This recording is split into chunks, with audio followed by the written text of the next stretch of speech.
Stephen, you've been through an exit. Tell me about your experience in getting to that exit.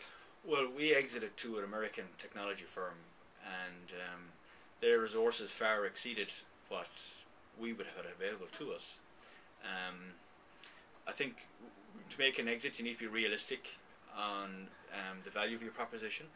I think your original conception of who you'd sell to and how much it's worth may not be aligned with actually what happens ultimately.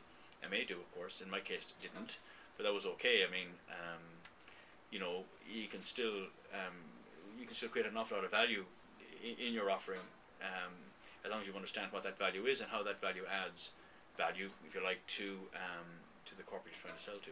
So it's important to be aligned with their core product range. I And think it's difficult, um, trying to sell something that's not core to their business, obviously. when a lot of business plans, you're advised to sort of define the exit even before you start. How realistic is that? Well, I still think that's realistic in the sense that I think you need to have a focus, and ultimately you are looking for an exit. It just may be the one that you anticipate, but I mean, businesses are live things, and they change, the market change, the opportunities change, and you need to adapt to that. But I think it's still very good for a startup to have a very clear exit. Okay. And any key lessons you took from that process? Well, I suppose coming back to your question about the exit, don't be over focused on the exit at the start. It's important to grow the business and focus on the growth of the business.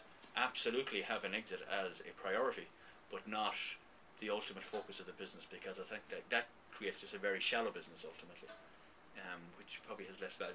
Okay. Anything on IP? IP is very important, particularly if your exit is going to be through a trade sale, that your IP is solid, both technically and from a governance perspective.